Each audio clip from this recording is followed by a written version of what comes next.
सभी साथियों को मेरा नमस्कार। मैं Devi Singh math tutorials YouTube channel से आज फिर आपके लिए लेकर के आया हूँ 13 जुलाई सन 2020 current affairs in Hindi. Friends, आपको पता है हमारे यूट्यूब चैनल के माध्यम से आपको डेली करंट अफेयर्स प्रोवाइड कराए जाते हैं जो आपके कॉम्पिटिटिव एग्ज़ाम्स में बहुत ही ज़्यादा इम्पोर्टेंट होते हैं। तो यहाँ पर 13 जुलाई 2020 की महत्वपूर्ण सामयिकी प्रश्न एवं उत्तर हिंदी भाषा में यहाँ पर हम आपके लिए लेकर के आए हैं जो आपकी आने वाली परीक्षाओं जैसे SSC, UPSC, bank, PO clerk, railway, NDA, police आदि के लिए सहायक क्वेश्चन आंसर हम आपके लिए लेकर के आए हैं। आज का हमारा फर्स्ट क्वेश्चन है यहाँ पर, राष्ट्रीय मत्स्य किसान दिवस किस तिथि को मनाया जाता है?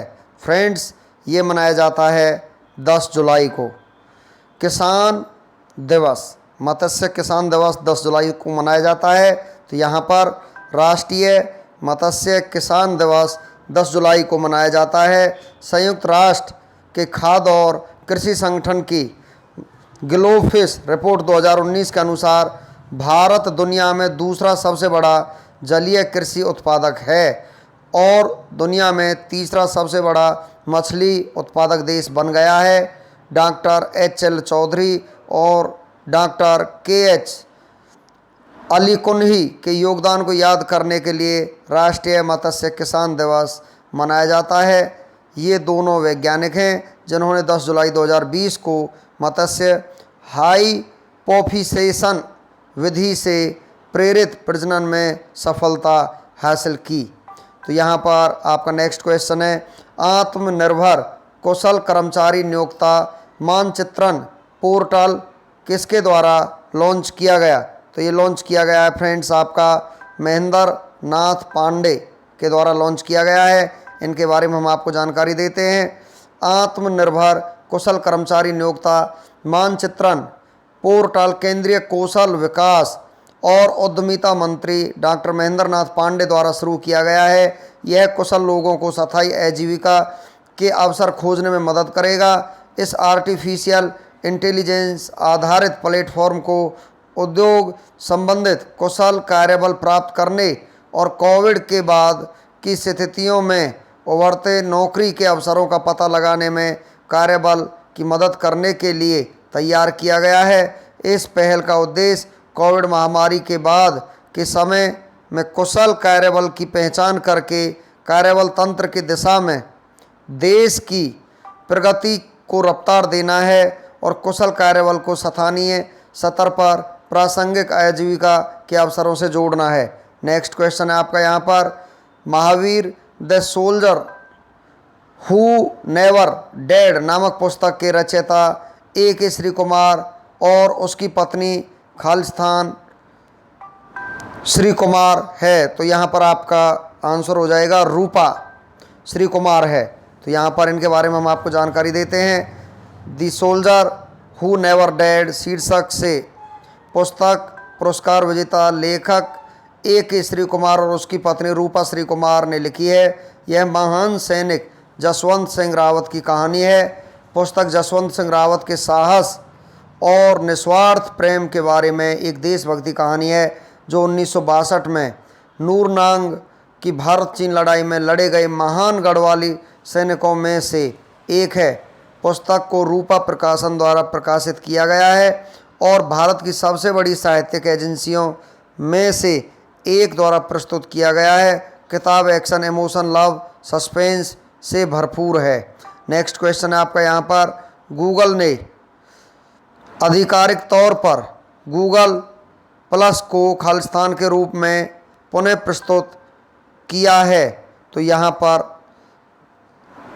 आपका आंसर हो जाएगा गूगल करंट्स। आपका यहाँ पर यह आंसर हो जाएगा। इसके बारे में हम आपको जानकारी देते हैं।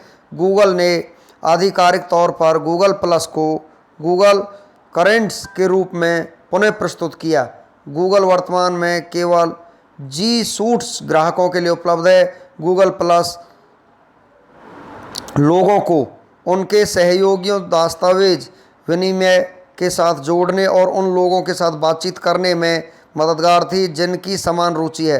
गूगल प्लस आधिकारिक तौर पर 2019 में कुछ सुरक्षा बग मुद्दों के कारण उपयोगकर्ताओं के लिए बंद कर दिया गया था। केवल एंटरप्राइज ग्राहक ही सोशल नेटवर्किंग प्लेटफॉर्म तक पहुंचने में सक्षम थे। नेक्स्ट क्वेश्चन है आपका यहाँ पर, निम्न में से कौन एशिया का सबसे बड़ा और दुनिया का दूसरा सबसे बड़ा डाटा सेंटर है? तो इसका आंसर आपका हो जाएगा योटा NM फर्स्ट। इसके बारे में हम आपको जानकारी देते हैं। 7 जुलाई 2020 को एशिया के सबसे बड़े प्रमाणित टियर चतुर्थ डेटा सेंटर का वर्चुअल उद्घाटन किया गया है। Yotta NM data centre building Bharat में सबसे बड़ा टियर चतुर्थ डेटा सेंटर है। इसे दुनिया का दूसरा सबसे बड़ा डाटा सेंटर होने का दावा भी किया जा रहा है। यह डेटा सेंटर नवी मुंबई के पनवेल क्षेत्र में हीरा नंदानी फार्मियन सिटी के अंदर स्थित है और इसे योटा NM प्रथम नाम दिया गया है। इसका उद्घाटन महाराष्ट्र के मुख्यमंत्री उद्धव ठाकरे और केंद्रीय इलेक्ट्रॉनिक्स और सूचना प्रौद्योगिकी मंत्री रविशंकर प्रसाद की उपस्थिति में किया गया था। योटा इंफ्रास्ट्रक्चर द्वारा पनवेल डेटा सेंटर पार्क में कुल 5 डेटा सेंटर बिल्डिंग विकसित की जाएंगी।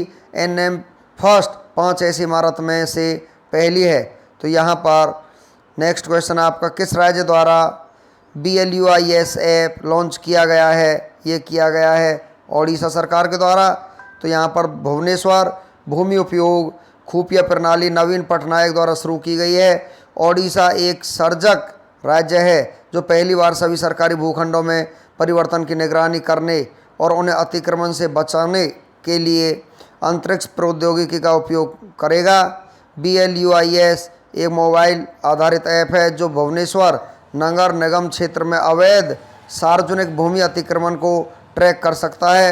ओडिशा सरकार ने बेहतर सार्वजनिक सेवा वितरण सुनिश्चित करने के लिए ई अतिथि, ई भवन, HRMS 2.0, HRMS mobile app, LMS 2.0, ORTPSA ई प्रवेश जैसे अनुप्रयोगों को भी लॉन्च किया है। नेक्स्ट क्वेश्चन है आपका, RBI द्वारा जारी आंकड़ों के अनुसार वित्त वर्ष 2020-21 में कौन सा राज्य बाजार कर्ज के मामले में शीर्ष पर है? तो यहाँ पर आपका आंसर हो जाएगा तमिलनाडु। हम आपको जानकारी देते हैं, पहले स्थान पर तमिलनाडु 17% रहा है, दूसरे स्थान पर महाराष्ट्र 14% रहा है, तीसरे स्थान पर आंध्र प्रदेश 9% रहा है और राजस्थान भी 9% ही यहाँ पर है। नेक्स्ट क्वेश्चन है आपका, कोरोना कवच क्या है? कोरोना कवच क्या है? स्वास्थ्य बीमा योजना है। तो यहाँ पर कोविड-19 के बढ़ते मामले के बीच बीमा नियामक और भारत के विकास प्राधिकरण ने स्वास्थ्य बीमा कंपनियों को स्वास्थ्य बीमा पॉलिसी कोरोना कवच लॉन्च करने की अनुमति दी। पॉलिसी कोविड-19 के उपचार के दौरान किए गए सभी खर्चों को कवर करेगी। इसे ऑनलाइन खरीदा जा सकता है जो न्यूनतम 50,000 रुपये की बीमा राशि और अधिकतम 5 लाख रुपये में उपलब्ध होगा। कोरोना कवच लाभ 18 वर्ष से 65 वर्ष की आयु तक उपलब्ध होगा। नेक्स्ट क्वेश्चन है आपका, एमादू गौन कुलीबली का हाल ही में निधन हो गया है, वह निम्न में से क्या थे? तो यहाँ पर वो थे राजनीतिज्ञ। तो यहाँ पर हम आपको बताते चलें, आइवरी कोस्ट के प्रधानमंत्री अमादू गौन कुलीबली का 8 जुलाई को निधन हो गया। उनका फ्रांस में इलाज चल रहा था और 2012 में दिल की सर्जरी हुई थी। एक साप्ताहिक कैबिनेट बैठक के बाद वह अस्वस्थ हो गए और उन्हें अस्पताल ले जाया गया जहां उनका निधन हो गया। उनकी अचानक मृत्यु के बाद आइवरी कोस्ट में चुनाव को लेकर भारी अनिश्चितता पैदा हो गई है जो वर्षों के राजनीतिक अशांति और 3000 लोगों की जान लेने वाले एक संक्षिप्त गृह युद्ध के बाद सामान्य स्थिति में लौट आए थे। नेक्स्ट क्वेश्चन है आपका, हाल ही में कौन सा देश स्वच्छ ऊर्जा मॉडल बन गया है? तो यहाँ पर आपका आंसर हो जाएगा भारत। भारत रीवा में 750 मेगावाट की सौर परियोजना शुरू करने के बाद स्वच्छ ऊर्जा के साथ साथ स्वच्छ ऊर्जा के सबसे आकर्षक वैश्विक बाजार के रूप में उभरा है। भारत सरकार ने गुणवत्ता वाले सौर उपकरणों की आवश्यकता को पूरा करने के लिए सौर ऊर्जा को बढ़ावा देने के लिए अंतर्राष्ट्रीय सौर संगठन यहाँ पर बनाया है। भारत सरकार देश में गुणवत्ता वाले सौर पैनल और बैटरी बनाने की कोशिश कर रही है ताकि विदेशों के से उपकरणों के आयात की आवश्यकता न हो। बिजली में आत्मनिर्भरता आत्मनिर्भर भारत का एक अभिन्न अंग है। नेक्स्ट क्वेश्चन है आपका यहाँ पर, हाल ही में किस मंत्रालय ने AI आधारित डिजिटल प्लेटफॉर्म आत्मनिर्भर स्किल्ड अप्लाई मैपिंग को शुरू किया है? तो यहाँ पर आपका आंसर हो जाएगा फ्रेंड्स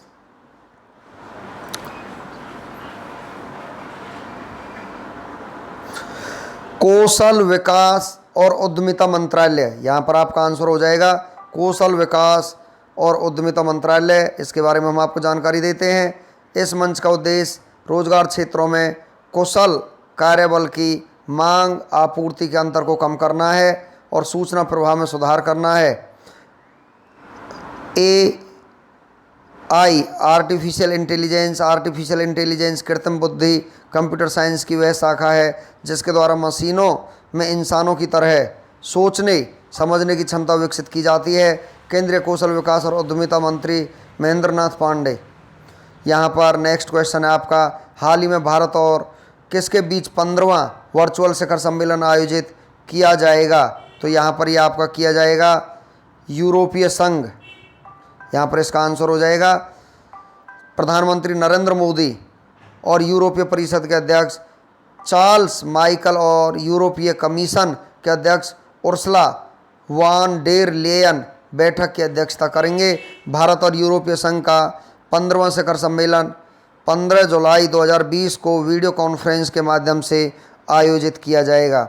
नेक्स्ट क्वेश्चन है आपका यहाँ पर, नेक्स्ट क्वेश्चन में, हाल ही में हॉकी इंडिया के नए कार्यवाहक अध्यक्ष कौन नियुक्त हुए हैं? तो इनका नाम है ज्ञानेंद्रो निंगोमबाम। तो यहाँ पर भारतीय हॉकी संघ, भारत में हॉकी खेल को भारतीय हॉकी संघ रेगुलेट करता है। स्थापना 20 मई 2009। पुरुष हॉकी टीम के कोच हैं ग्राहम रीड और महिला हॉकी टीम के कोच हैं सॉर्ड मार्न। नेक्स्ट है आपका यहाँ पर नेक्स्ट क्वेश्चन। नेक्स्ट क्वेश्चन आपका बन जाता है, हाल ही में अमादू गान कूलीबली का निधन हो गया है, वह किस देश के प्रधानमंत्री थे? तो यहाँ पर वो थे आइवरी कोस्ट के प्रधानमंत्री। तो यहाँ पर देखिए आइवरी कोस्ट अफ्रीकी महाद्वीप में स्थित है। राजधानी यमसोक्रो, मुद्रा वेस्ट अफ्रीकन, CFA फ्रैंक, राष्ट्रपति अलसेन ओटारा, राष्ट्रीय खेल इसका है फुटबॉल। नेक्स्ट क्वेश्चन है आपका, हाल ही में किस एयरोस्पेस कंपनी ने भारतीय वायुसेना को 22 अपाचे और 15 चिनूक सैन्य हेलीकॉप्टर डिलीवर किए हैं? तो यहाँ पर इस कंपनी का नाम हो जाएगा बोइंग कंपनी ने।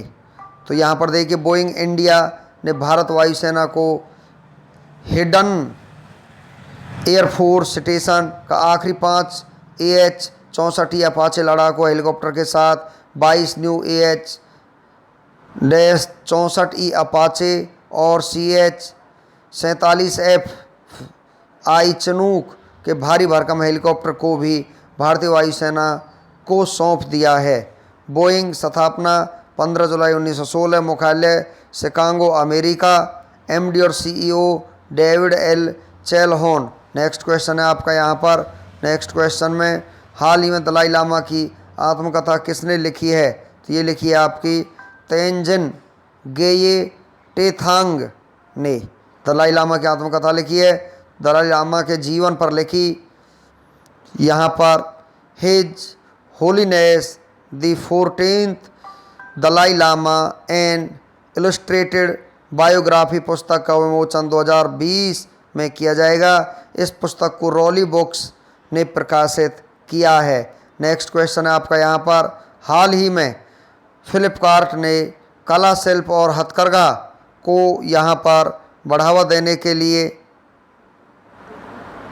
किस राज्य सरकार के साथ यहाँ पर समझौता किया है? तो यहाँ पर किस राज्य सरकार के साथ समझौता किया है? तो यहाँ पर आपका आंसर हो जाएगा कर्नाटक राज्य सरकार के साथ समझौता किया है फ्लिपकार्ट ने ई कॉमर्स प्लेटफॉर्म के माध्यम से और कर्नाटक के स्थानीय व्यापार को बढ़ाने के लिए बाजार पहुंच प्रदान करेगा। कर्नाटक राजधानी बेंगलोर, मुख्यमंत्री BS येदियुरप्पा, राज्यपाल वजुभाई वाला, ISRO मुख्यालय बेंगलुरु, कर्नाटक। कर्नाटक के उच्च न्यायालय के मुख्य न्यायाधीश अभय श्रीनिवासन ओका। लोकसभा 28 सीटें, राज्यसभा 12, विधानसभा 224। नेशनल पार्क अंशी national park, Bandipur national park, Rajiv Gandhi national park, बांध आलमट्टी बांध, कृष्णा राजा सागर डैम, तुंगभद्रा बांध, वानी विलास सागर, सोपा बांध, यहाँ पर ये कर्नाटका में ही स्थित है। नेक्स्ट क्वेश्चन है आपका, हाल ही में किस देश की सेना ने 2020 के लिए यूनिफिल पर्यावरण पुरस्कार जीता है? ये जीता आपका भारत ने। तो यहाँ पर लेबनान में संयुक्त राष्ट्र के अंतरिम बल में तैनात एक भारतीय बटालियन ने कचरा कम करने, प्लास्टिक का दोबारा इस्तेमाल करने, ग्रीन हाउस और जैविक खाद के गड्ढे बनाने के उद्देश्य से पर्यावरण संबंधी प्रथम पुरस्कार जीता है। तो यहाँ पर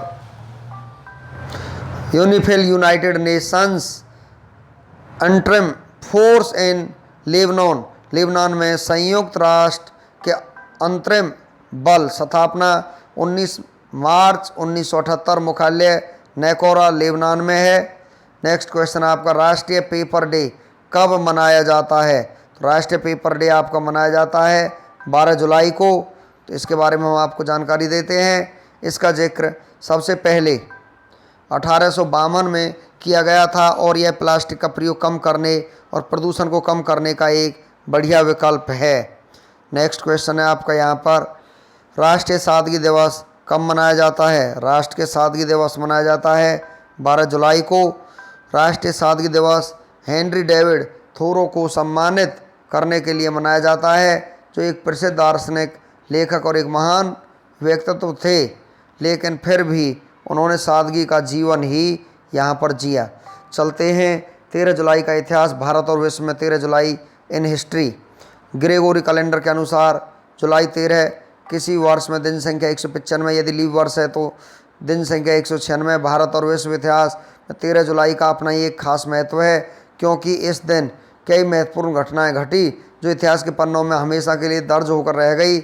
आइए जानते हैं 13 जुलाई की ऐसी ही कुछ महत्वपूर्ण घटनाएं जिन्हें जानकर आपका सामान्य ज्ञान बढ़ेगा। एक तथ्य ऐसे होंगे जैसे आज के दिन जन्मे चर्चित व्यक्ति, प्रसिद्ध व्यक्तियों का निधन, युद्ध संधि, किसी देश की आज़ादी, नई तकनीकी का आविष्कार, सत्ता का बदलना, महत्वपूर्ण राष्ट्रीय और अंतर्राष्ट्रीय दिवस यहाँ पर रहेंगे। 13 जुलाई की महत्वपूर्ण ऐतिहासिक घटनाओं की सूची यहाँ पर हम आपको बता देते हैं। 13 जुलाई 1534 ऑटोमन सेना ने उत्तर पश्चिमी फारस में ताबरिज पर कब्जा किया। 13 जुलाई 1645 में अलेक्सेई रोमानोव अपने पिता माइकल की जगह रूस के शासक बने। 13 जुलाई सन 1700 में कॉन्स्टेंटिनोपल की संधि शांति की स्थापना के बाद रूसी तुर्की युद्ध यहाँ पर हुआ। नेक्स्ट है आपका 13 जुलाई 1771 ब्रिटेन के विख्यात नाविक जेम्स कुक की पृथ्वी के दक्षिणी गोलार्ध की ऐतिहासिक खोज यात्रा 3 वर्ष के बाद समाप्त हुई। 13 जुलाई 1772 को कैप्टन जेम्स कुक ने दक्षिणी सागर की दूसरी यात्रा शुरू की। 13 जुलाई 1787 को संयुक्त राज्य अमेरिका की कांग्रेस उत्तर पश्चिमी क्षेत्र के लिए नियमों को नियंत्रित करने के लिए नॉर्थ वेस्ट अध्यादेश की पुष्टि की। 13 जुलाई 1813 इटली के राष्ट्रीय सैन्य पुलिस कार्बिनेरी विक्टर एमैनुएल द्वारा सार्डिनिया साम्राज्य की पुलिस बल के रूप में स्थापित की गई। आज ही के दिन 13 जुलाई 1814 विक्टर एमैनुएल द्वारा इटली की राष्ट्रीय सैन्य पुलिस कार्बिनेरी को सार्डिनिया साम्राज्य के पुलिस बल के रूप में स्थापित की गई। आज ही के दिन 13 जुलाई 1830 राजा राम मोहन राय और अलेक्जेंडर डफ ने 5 छात्रों के साथ स्कॉटिश चर्च कॉलेज को शुरू किया था। 13 जुलाई 1832 को हेनरी स्कूलक्राफ्ट ने मिनेसोटा में मिसिसिपी नदी के स्रोत की खोज की। आज के दिन 13 जुलाई 1900 यहाँ पर 71 को क्रिस्टल पैलेस लंदन में विश्व का पहला चैंपियनशिप बिल्ली शो हैरिसन वेयर द्वारा आयोजित किया गया। 13 जुलाई 1871 को 13 जुलाई 1882 को रूस में ट्रेन के पटरी से उतर जाने के कारण 200 लोगों की मौत हो गई।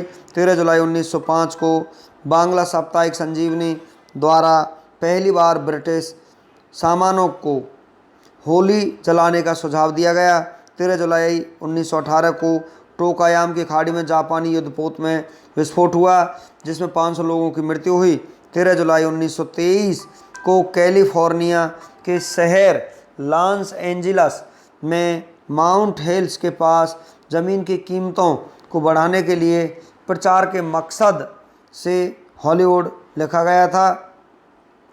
13 जुलाई 1925 को वाल्ट डिज्नी ने इडाहो शहर में लिलियन बाउंड्स के साथ शादी की। 13 जुलाई 1932 को ब्रिटिश और फ्रेंच सरकार ने लाजेन में दोस्ती पर समझौता किया।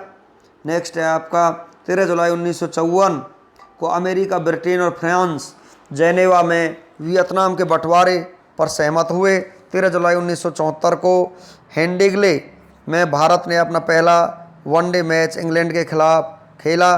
13 जुलाई 1977 को आपातकाल के दौरान भारत रत्न, पद्म विभूषण जैसे लोक सम्मान वापस लिए गए। 13 जुलाई 1992 को यित्ज़हाक राबिन इजराइल के प्रधानमंत्री बने। 13 जुलाई सन 2000 को अमेरिका और वियतनाम ने बड़े व्यापार अनुबंध पर हस्ताक्षर किया। 13 जुलाई 2009 को सी वोल्फ शकीरा ने अपने 8वें एल्बम की शुरुआत की। 13 जुलाई 2011 को देश की आर्थिक राजधानी मुंबई तिहरे बम धमाकों से दहल उठी थी। ये धमाके मुंबई के झवेरी बाज़ार, ओपेरा हाउस और दादर में हुए थे। 13 जुलाई 2016 को यूनाइटेड किंगडम की कंजर्वेटिव पार्टी के सांसदों द्वारा थेरेसा मई प्रधानमंत्री चुनी गई। 13 जुलाई के राष्ट्रीय दिवस एवं अंतर्राष्ट्रीय दिवस यहाँ पर हम आपको बताएंगे। आज ही के दिन 13 जुलाई को शहीद दिवस के रूप में मनाया जाता है। उत्सव का जो सत्र है वो राष्ट्रीय दिवस के रूप में मनाया जाता है, ना कि अंतर्राष्ट्रीय दिवस के रूप में। 13 जुलाई को उल्लेखनीय लोगों की मृत्यु के बारे में हम आपको बताते हैं। 13 जुलाई 1995 आशा पूर्णा देवी महिला कवि थी, भारत की रहने वाली थी, इनका देहांत हो गया। 13 जुलाई 2010 को जॉर्ज स्टीनब्रेनर पुरुष उद्योगपति, संयुक्त राज्य अमेरिका के रहने वाले थे, उनका निधन हो गया। 13 जुलाई 2013 को शर्मिला रेगे महिला लेखक थी, भारत की रहने वाली थी, उनका यहाँ पर देहांत हो गया। 13 जुलाई को जन्मे प्रसिद्ध व्यक्तियों के बारे में यहाँ पर आपको बता देता हूँ। तो यहाँ पर देखिए 13 जुलाई 1939 को प्रकाश मेहरा पुरुष अभिनेता, भारत के रहने वाले थे, उनका जन्म हुआ था। 13 जुलाई 1987 अजमल कसाब पुरुष आतंकवादी, पाकिस्तान के रहने वाले थे, उनका जन्म हुआ था। 13 जुलाई 1984 उर्वशी शर्मा महिला अभिनेत्री, भारत की रहने वाली थी, उनका जन्म हुआ था। 13 जुलाई 1944 पूजोर मथंगा पुरुष राजनीतिज्ञ, भारत के रहने वाले थे, यहाँ पर उनका भी यहाँ पर आज ही के दिन जन्म हुआ था। तो फ्रेंड्स, इन क्वेश्चनों के साथ ही हमारा वीडियो यहाँ पर फिनिश हो जाता है। वीडियो आपको अच्छा लगा हो तो आप इसे लाइक करें, शेयर करें और चैनल को सब्सक्राइब करें। Thank you.